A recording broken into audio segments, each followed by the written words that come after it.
감사합니다. 거기까지 가면 또 길어지니까 은혜만 충분합니다. 그 다음 거는 또 다음 주에 될 거예요. 축하드립니다. 감사드립니다. 고맙습니다. 영광 돌립니다. 2023년도도 이제 서서히 벌써 한국은 2024년도를 맞이했습니다. 우리는 12시간의 그런 축복을 받았기 때문에 조금 늦게 가지만 감사할 뿐이죠. 오늘 말씀을 통해서 2023년도를 돌아보면서 또 2024년도를 소망하면서 그렇게 살기를 원합니다. 오늘 말씀 속에서 인생은 고난이다 라고 하는 것을 깨닫게 됩니다. 12장 1절에 보게 되면 그때의 헤롯 왕이 손을 들어 교회 중에서 몇 사람을 해하려 하여 요한의 형제 야고보를 칼로 죽이니 끔찍한 일입니다. 하나님의 사람을, 하나님이 쓰시는 사람을, 세상의 정권을 가진 헤롯이 결국은 칼로 죽이게 됩니다. 야고보를 칼로 죽일 뿐만이 아니고 베드로도 잡아서 옥에 가두는 그런 끔찍한 일을 저지르게 됩니다. 하나님은 스데반을 잡아서 돌에 쳐 죽이게 하는 그런 환난을 교회다가 또 일으키게 하시고, 또 오늘 본문에 야고보를 죽이게 하고 베드로도 잡히게 되는 그러한 사건을 일으킵니다. 도대체 왜 이런 일이 일어났을까? 자, 우리는 아주 쉽게 신앙을 생각을 합니다. 하나님은 믿는 자들에게 복을 주시고 하나님은 기도하는 자에게 응답하신다. 말은 맞지만 그러나 그 말 속에는 상당한 비밀이 있는 겁니다. 하나님은 우리를 그냥 사용하지 아니하시고 하나님은 우리를 그냥 두지 않습니다. 하나님은 우리를 시험하시는 하나님이십니다. 시험한다라고 하는 것은 인생에 항상 도전을 주신다는 거죠. 그래서 삶은 도전이다. 정의를 내려야 됩니다. 인생은 항상 어려운 일을 당한다. 지난 2023년 동안에도 우리가 살아오면서 쉬운 일이 있었겠지만 때때로는 어려운 일도 많이 있었습니다. 그 어려운 일들이 어떤 어려운 일입니까? 내가 상상했던 그 일들과 빗나간 일들입니다. 그 빗나간 일들을 당할 때 여러분들은 어떻게 생각을 하셨습니까? 먼저는 하나님을 생각을 해야 되겠죠. 하나님을 믿는 사람들은 어떤 일을 당할 때마다 항상 하나님은 나에게 지금 무엇을 원하시는가? 무엇을 원하시는가? 그것이 결국은 묵상이 되는 것이고, 또한 묵상이 그것이 또한 기다림이 되는 것이고, 또한 기다림 속에서는 그것이 기도가 되게 되는 것이죠. 그래서 하나님께서 우리를 향해서 이 사도행전의 역사 속에서 왜 구태여 스데반을 죽여야 되고, 왜 구태여 야고보를 죽여야 되고, 왜 구태여 베드로를 옥에 가두게 되고, 더 나아가서는 또한 사도 바울을 하나님께서 세우시고 또한 사도 바울까지 또한 옥에 가두게 하는 그런 역사를 왜 일으키게 되는가?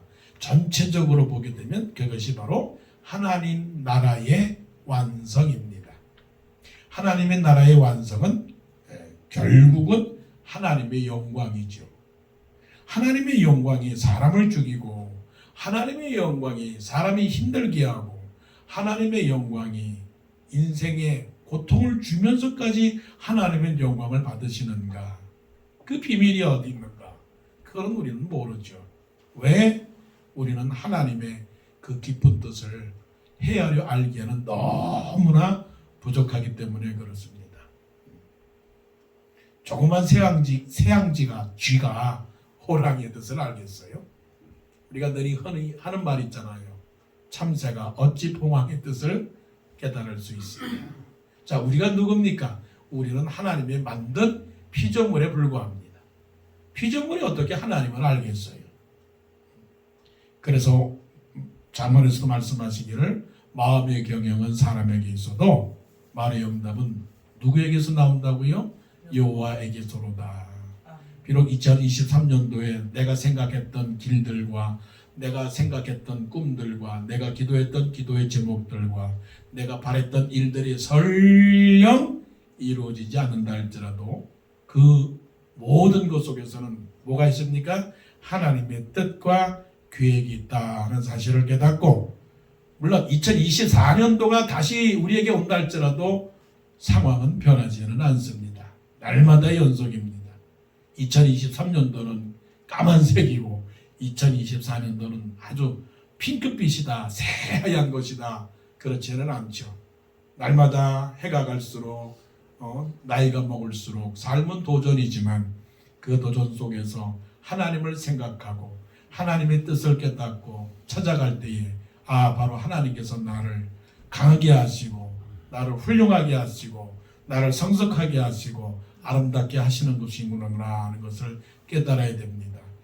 진주라는 것이 어디 있습니까? 진주는 그 전복 속에서 갈고 닦이고 갈고 닦이고, 그래서 새카만 진주가 생기고 하얀 진주가 생기고 보랏빛 진주가 생기는 것처럼 하나님께서 나에게 삶에 갑작스러운 문제가 생기고 또 기나긴 문제가 생겨도 그것을 나를 단련하여서 나를 어떻게 해요? 정금같이 살용하려고 하는 그런 뜻이 있구나는 것을 깨닫고, 어떤 일을 당할 때마다 이것이 하나님의 축복이구나, 교회를 향한 하나님의 축복이구나.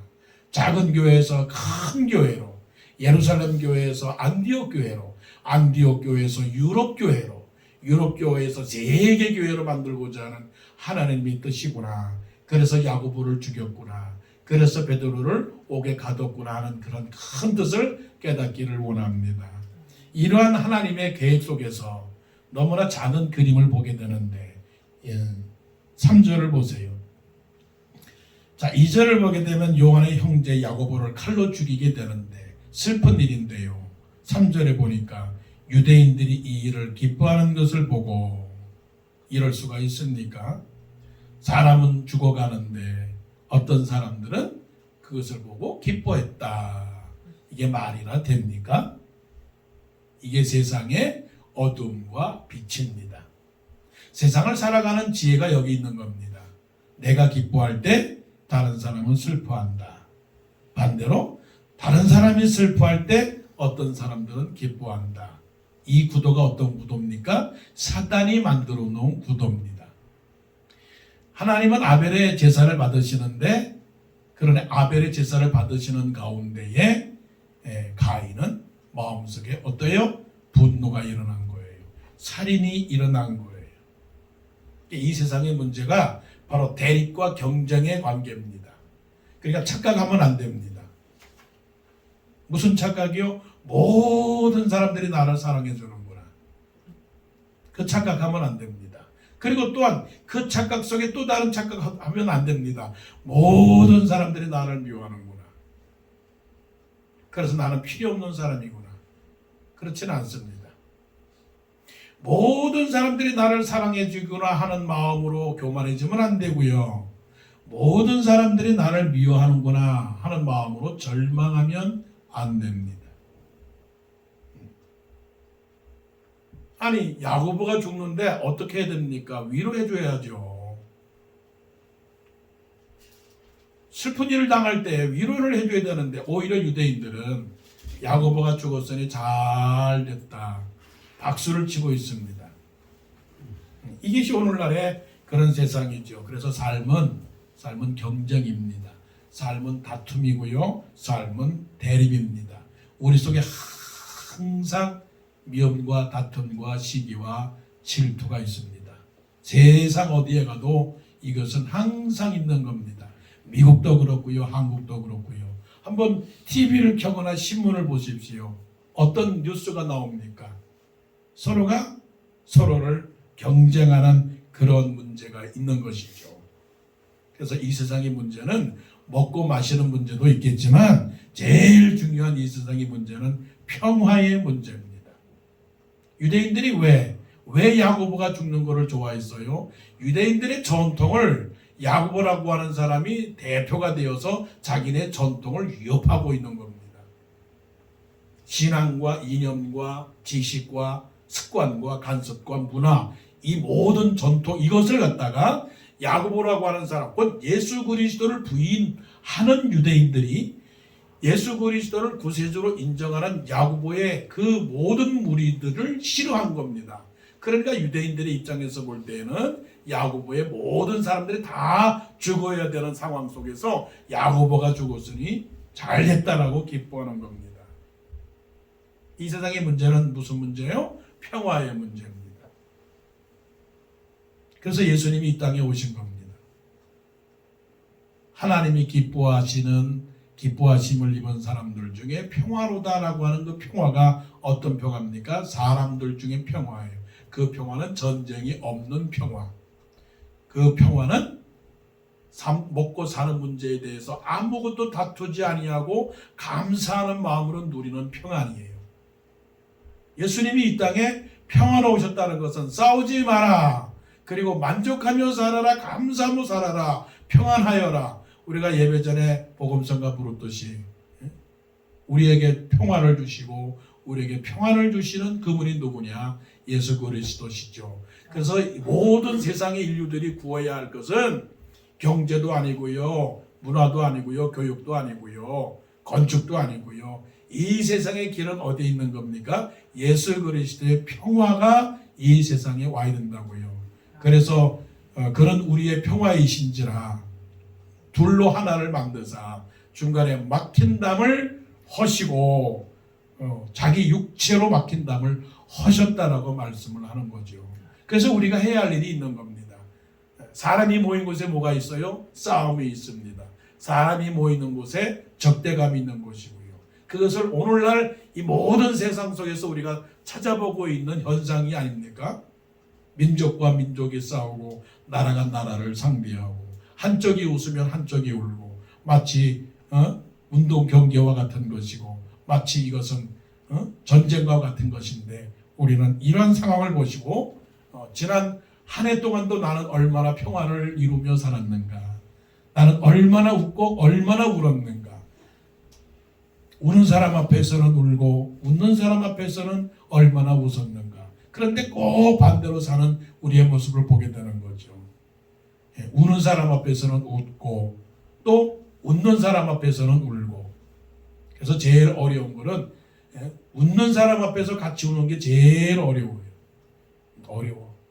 칭찬과 박수를 치는 것이 굉장히 어려운 것이죠. 지난 23년 동안 2023년 동안에 정말 나에게 주어진 도전 얼마나 이기며 살았는가, 나에게 주는 삶의 평화를 얼마나 이뤘는가를 깨닫는 이 시간 되기를 원하고 보다 더 진보적으로 보다 더 성숙한 모습으로 우리가 나아가기를 원해요. 자, 이제 베드로를 옥에 가두었습니다. 야고보가 죽었다는 상황도 절망적인 거지만 베드로가 또한 옥에 갇혔다라고 하는 것은 정말로 해결할 수 없는 일입니다. 자, 어떻게 베드로를 잡았는가를 한번 이 시청각 쪽으로 볼 때 말씀을 보십시오. 4절 보게 되니까 잡음에 옥에 가두어 군인 넷씩인 네 패에 맡겨 지키고 열흘 후에 백성 앞에 끌어내고자 하더라. 마치 이거는 출애굽기를 연상하는 것 같아요. 꽁꽁 묶었습니다. 430년 동안 애굽이 히브리 민족을 꽁꽁 묶은 것처럼 16명이라고 하는 사람을 베드로 한 사람을 잡아 놓았어요. 그리고서는 베드로를 두 간수에게 군인에게 옆에서 자기하고 두 셋을에 묶어놨으니 이것은 바로 애굽의 결박이고요. 바벨론의 결박이고요. 이것은 사탄의 결박이고요. 세상의 결박을 말하는 거죠. 어떻게 할 수 없는 불가능한 상황을 말하는 겁니다. 자, 우리의 숙제가 뭡니까? 베드로를 풀어내야 되는 숙제가 있는 것이죠. 자, 어떻게 한번 풀어낼까요? 어떻게 하면 옥에 갇힌 베드로를 풀어낼까요? 자, 여러분에게 문제를 드립니다. 자, 베드로가 옥에 갇혔습니다. 도저히 나올 수가 없습니다. 16명이나 지키고 있고요. 두 쇠사슬에 매여서 손과 발이 꼼짝 못하게 묶여 있습니다. 어떤 방법으로 풀어낼 수 있을까요? 믿지 않는 사람의 방법은 그 뭐 어려운 방법이 아니지, 쉬운 방법이지. 헤롯을 만나면 되지. 헤롯에게 선물을 주거나 헤롯에게 뇌물을 주거나 뭐 헤롯하고 관계를 맺어서 풀어내면 되지 않겠느냐. 아이 그러지 말고 힘센 사람을 한번 동원을 시켜서 그 감옥을 한번 침입을 하면 되지 않겠느냐. 아니 폭탄을 쏘면 되지 않겠느냐라고 말할 수가 있겠죠. 자, 그런데 5절 말씀 보세요. 이 말씀은 아주 크게 팝업돼야 되는 그런 말씀입니다. 불가능하고 할 수 없고 갈 수 없고 뭐 어떻게 할 수 없는 그런 상황. 이런 상황은 성경에 너무나 많이 나타나는 상황이지요. 불가능한 상황, 할 수 없는 상황. 5천 명을 어떻게 먹일 수가 있겠습니까? 어떻게 밤새도록 고기를 잡았는데 한 마리도 잡지 못한 상황에서 어떻게 합니까? 바로 이것을 우리에게 오늘 말씀하고 있는 것이죠. 말씀 보겠습니다. 5절 말씀. 이에 베드로는 옥에 갇혔고 한 달락 끝난 거예요. 교회는 그를 위하여 간절히 하나님께 기도하더라. 아멘. 희망이 보입니까? 절망 속에서 희망이 보입니까? 옥에 갇혔고 closed. 옥에 갇혔고 내 인생 closed. 내 상황 closed. 내 직장 closed. 내 학교 closed. 내 money, 내 건강 다 closed. 할 수 없어요. 그런데 교회는 그를 위하여 간절히 하나님께 기도하더라. 오픈. 상황 오픈. 절망 속에서 희망을, 불가능함 속에서 가능함을 주는 것. 그것이 뭡니까? 믿음입니다. 할렐루야. 아멘. 그거예요. 다른 사람들이 다 노할 때, 안 된다 할 때에 믿는 사람들은 뭡니까? 우리에게는 길이 있습니다. 우리에게는 해결이 있습니다. 우리에게는 희망이 있습니다. 그렇게 지금까지 살아온 것 아닙니까? 내가 뭔가를 해서 나왔습니까? 내가 힘을 써서 나왔습니까? 이는 힘으로 되지 아니하고 능으로 되지 아니하고 오직 하나님의 말씀으로 되느니라. 그 말씀대로 우리가 살아온 것 아닙니까? 그래서 우리는 힘들 때 기도했고 어려울 때 묵상했고 괴로울 때 하나님을 찬송하면서 살아왔기 때문에 바로 지금까지 지내온 겁니다. 지금까지 지내온 것 주의 크신 은혜나 몸과 마음도 연약하나 세임받아 살았네. 할렐루야. 그 세임을 누구를 통해서 얻었습니까? 하나님을 통해서 얻었고 하나님의 은혜를 통해서 우리가 어떻게 했다고요? 기도했더라. 기도하면 이루어집니다. 기도하면 됩니다. 됩니다. 그리고서 지금까지 살아왔으니 자 2023년도도 감사하지만 2024년도도 어떻게 해요? 됩니다. 된다. 한다. 간다. 온다. 희망이죠. 희망. 자 기도했더니 자 하나님의 역사가 어떻습니까? 자 그런데 이제 보십시다. 6절 말씀에 베드로는 지금 파수꾼들 틈에서 좀 자고 있었고 군인들은 지금 지키고 있는데 7절 말씀에 보니까 이런 일이 일어나네요. 이런 일들이 일어나기를 원합니다. 자 7절 홀연히 주의 사자가 나타나매 마치 이것은 누가복음에서 나타나는 말씀이죠. 홀연히 주의 전사가 하늘에서 나타나서 홀연히 갑자기 suddenly 주의 사자가 나타나며 옥중에서 광채가 빛나며 또 베드로의 옆구리를 쳐 깨워 이르되 급히 일어나라. 하나님께서 우리 가운데 역사하시는 겁니다. 어떻게 역사해요? 갑자기 역사예요. 갑자기 역사. 그러니까 기도라고 하는 거는 오늘 하루 그냥 땅 해서 그냥 1시간 만에 끝나면 기도의 공정이 끝나면 물건이 나오는 그런 게 아니고 하나님 10년을 기도하고 20년을 기도하고 30년을 기도해도 응답이 되지 않는 상황 속에서 하나님은 갑자기 하나님이 역사하신다고요. 그러니까 우리 이 단어를 기억을 해야 돼요. 갑자기 홀연히 하나님께서 역사하신다.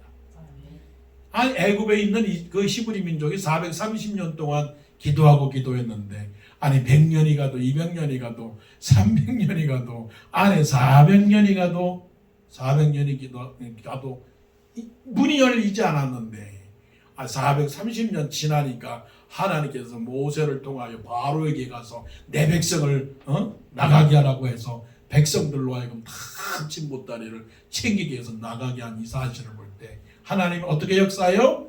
갑자기 역사하신다. 그 갑자기가 어떤 역사? 오늘 역사하신다. 그 갑자기가 어떤 역사한다? 내일 역사한다. 그 믿어야죠. 자, 그런데 하나님이 어떻게 역사하느냐? 갑자기 주의 광채가 납니다. 광채라고 하는 것은 육안의 광채, 그 베드로의 입장에서 볼 때는 육안의 광채지만 오늘날 이것은 영안의 광채예요. 여러분, 저를 볼 때 영안의 광채를 보십니까? 아니면 여러분들을 볼 때 영안의 광채를 봅니까? 광채. 삶을 보니 광채가 납니까? 그 광채를 보는 사람이 하나님의 사람이지요. 그 얼굴에 있는 그리스도 얼굴에 있는 영광의 광채가 비치지 못하게 한다고 사단이 말했거든요. 그래서 그리스도를 알지 못하게 했거든요. 예수 믿는 사람은 뭘 봐야 됩니까? 영광의 광채를 봐야 됩니다.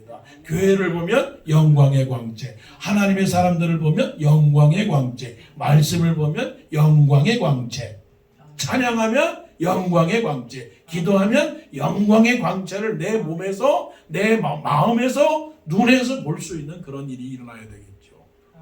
하나님께서 영광의 광채를 보게 하셨는데, 그 보게 하셨을 뿐만이 아니라 지금 어떤 일을 하셨느냐면 잠자고 있는 베드로를 툭툭 치는 겁니다. 재밌죠? 하나님은 우리의 삶 속에서 툭툭 건드려요. 야, 김 목사야. 근데 나는 못 느껴. 이거 참 답답한 일이죠. 말씀 보실까요? 7절. 홀연히 주의 사자가 나타나매 옥중에 광채가 빛나며. 그냥 일반적인 거, 일반적인 거. 볼 사람은 보고 보지 말 사람은 못 보는 사람은 못 보는 거예요. 그러나 영안이 눈에 뜬 사람은 보는 거예요. 그런데 그것도 못 보는 사람에게 또 베드로의 옆구리를 쳐 깨워 이르되. 너무 재미있어요. 하나님은 여러분들을 자꾸만 찢어요. 여러분들이 잠자고 있는 옆구리를 툭툭 찐다고요. 깨어라, 일어나라, 잠자지 마라, 놀지 마라, 쉬지 마라, 울지 마라, 걱정하지 마라, 한숨 쉬지 마라. 툭툭 깨워서 이루는 겁니다.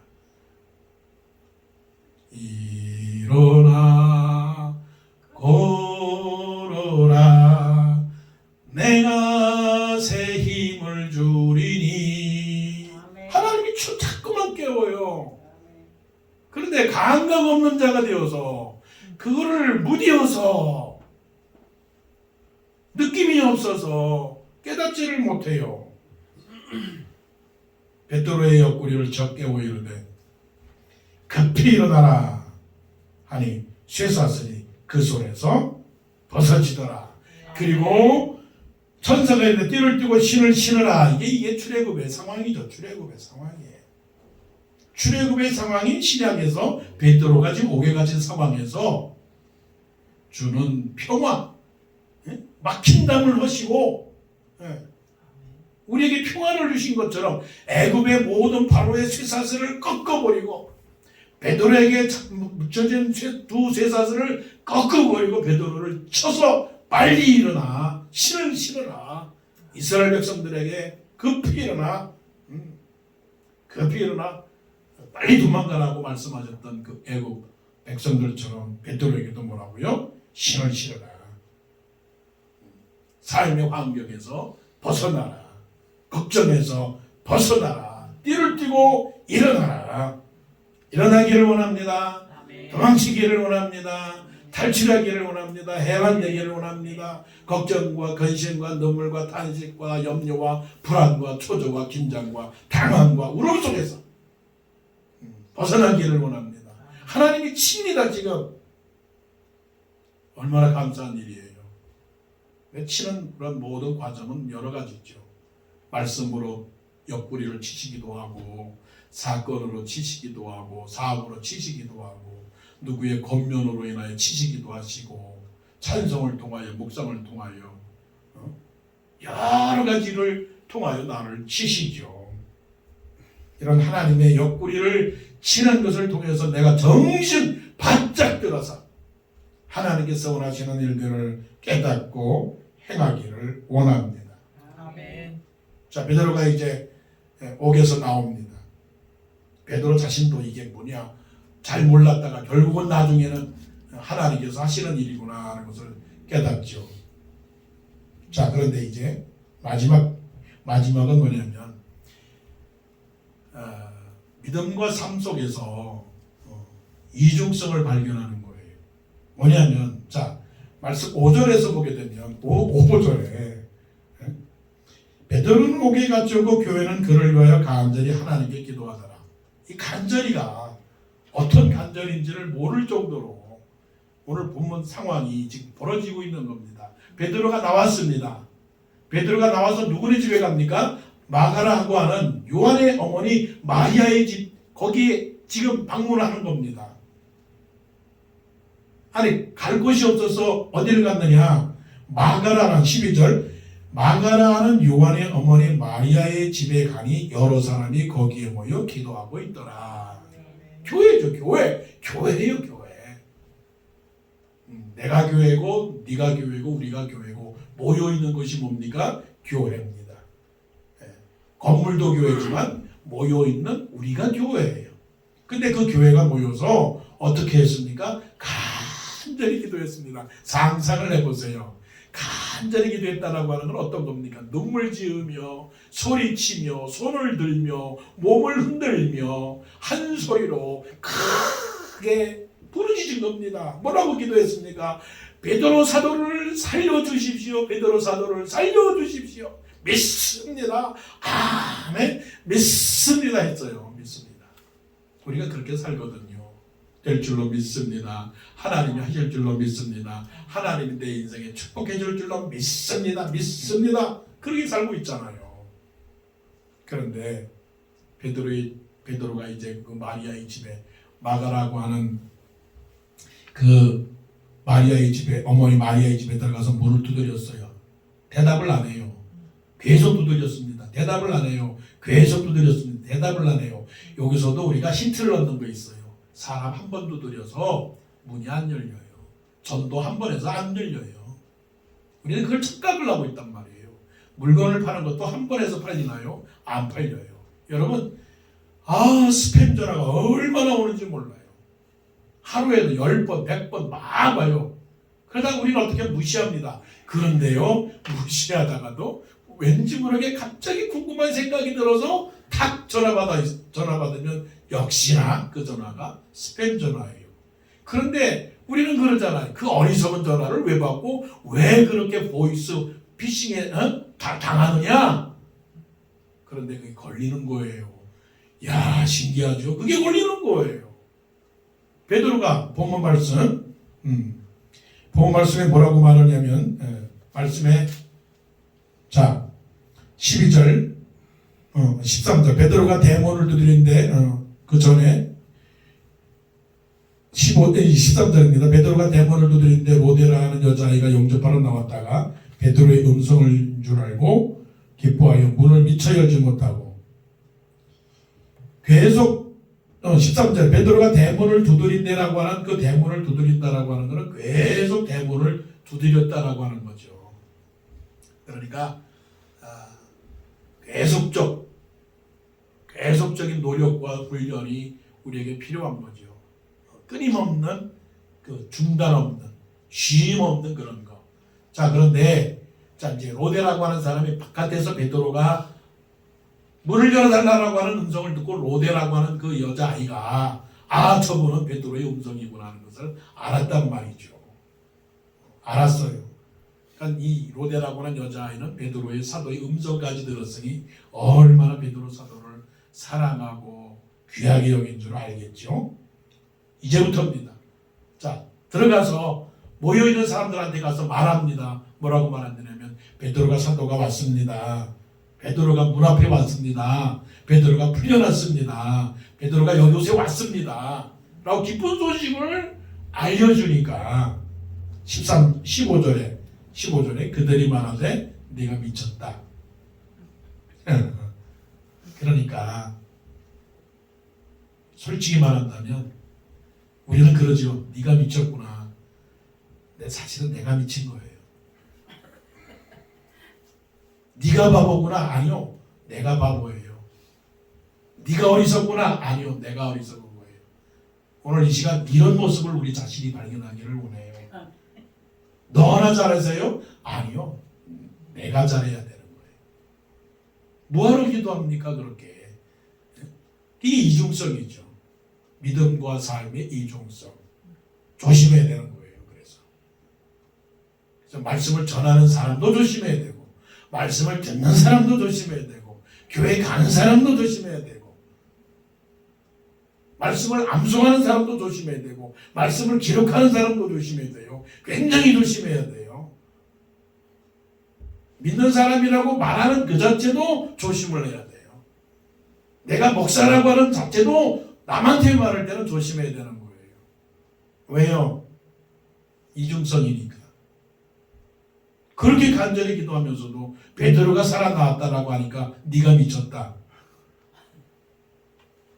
이게 자기 자신을 돌아볼 때 나에게도 이런 오류가 있구나. 나에게도 이런 정말 아웃 오브 마인드가 되는 상황도 있구나. 그 사람이 진실인데 마치 내가 진실인 것처럼 얘기하는 것. 어떻게 보면 내가 이단인데, 내가 잘못 믿고 있는 이단인데 다른 사람을 보고 이단이라고 말하는 그런 교만함이 우리에게 있을 수 있는 것이죠. 기도하면 어떻게 된다? 기도하면 반드시 믿는다. 믿는 대로 행동하고, 행동하는 대로 결실하고, 결실하는 대로 영향을 미치고, 영향을 미치는 대로 하나님께 영광을 돌리는 그런 사람이 되기를 원합니다. 교회에 많은 어려움을 주었고 또한 우리도 많은 어려움을 받습니다. 그러나 그것은 도전입니다. 하나님이 나를 사랑해서 나를 귀하게 여겨서 나를 정금같이 세우고자 하는 하나님의 도전입니다. 이 도전을 피하지 마시고 이 도전을 싸우며 나가기를 원합니다.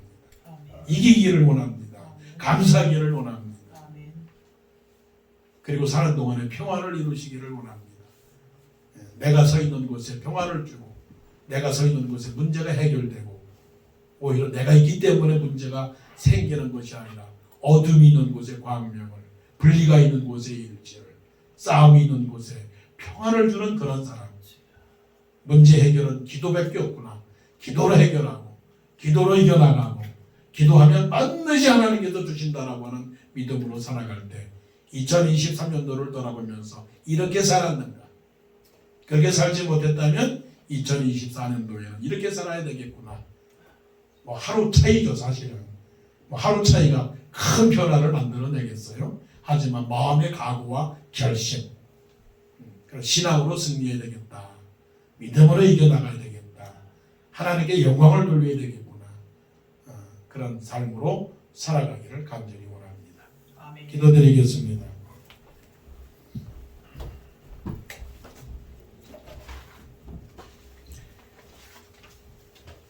어려운 일이 있어도 괴로운 일이 있어도 하나님의 하시는 일들 함께 즐거워하고 함께 슬퍼하고 문제가 있으면 기도하고 문제가 있으면 하나님의 뜻을 구하는 상황에서 반드시 그 하나님의 뜻이 우리에게 이루어지겠구나 하는 것으로 믿고 살기를 원합니다. 하나님 감사드립니다. 지난 한 해 동안도 도와주심을 감사합니다. 많은 일들이 있었지만 크고 작은 일들도 있었지만 그런 것 속에서 하나님께서 우리를 향한 아름다운 뜻을 깨닫고 무슨 일이든지 기도하며